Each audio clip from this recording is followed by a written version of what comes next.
So, Gary, in Yes. the middle of that console there's a button, press it, that'll turn your microphone on, so the red light is on, so it's on. Yep. So you have 5 minutes for your delegation, Okay. and then members of council may have questions for you. They can ask you up to 3 questions. Okay? Awesome. So are you comfortable starting? I am. Good. So are you representing yourself, or are you representing? I'm representing myself as an individual. Okay, good. And it is, I'm going to give you 7:34. How's that? Accessibility. A word often used like it explains itself. Access your abilities, open a door, but it's more than that.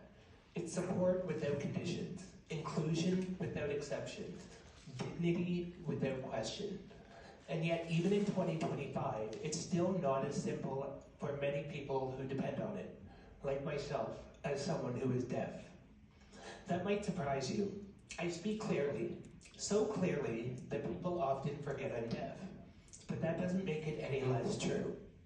I rely on closed captions, loud volumes, and American Sign Language to fully participate and communicate. Today, I'm using my voice, not because it's easy, but because I need you to understand something people often miss. When you can't see a disability, the need for support often gets unseen too. Let me share something that happened to me recently.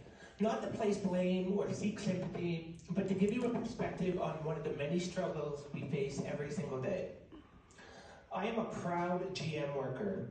This isn't just a job, it's my future, my stability, my pride. So when I heard about the Protect Canadian Jobs rally hosted by my union, I knew I had to be there.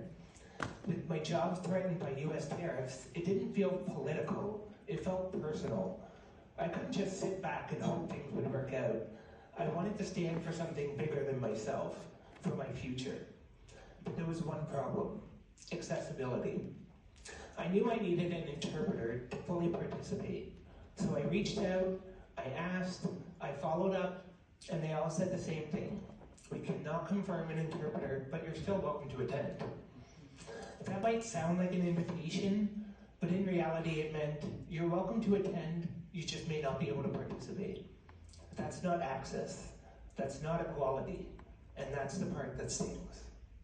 It wasn't just about missing speeches, it was about the message that it sent, that my participation wasn't worth the same effort as everyone else's. But this was so important to me, so I kept trying.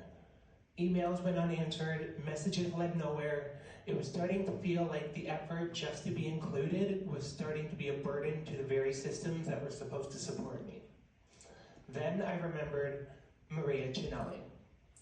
She's a fellow GM worker who supported my best friend at her bodybuilding event. Her kindness and support really stuck with me.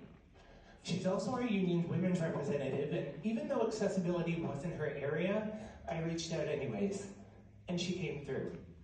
Maria didn't just make sure this rally had an interpreter, she made sure every union event going forward would have an interpreter. She didn't treat me like a problem to solve. She didn't say, I'll see what I can do. She said, we will make this happen. In that moment, I felt seen, valued, and respected, like a real member of the team, not an afterthought or an outcast. This is what accessibility looks like. This is what inclusion feels like. However, as grateful as I am that Maria made that happen, the system should have had it in place all along.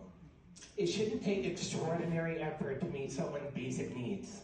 It should be automatic, the standard, not the exception. And it begins with you. Not just as council members, but as people. Inclusion doesn't start with a policy or a program. It starts with a choice. To care enough to look closer, to notice who's missing, and to ask the questions that no one else is asking. You don't even need to have a solution right away. You just need the willingness to see what others overlook and the intention to do something about it. That's when meaningful change happens.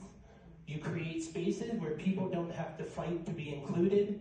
You create a world where no one has to ask for it in the first place, and you lead in a way that sees people before policies.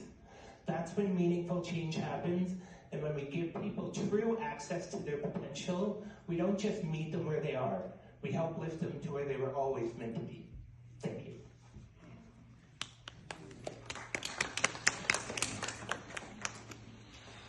Well done.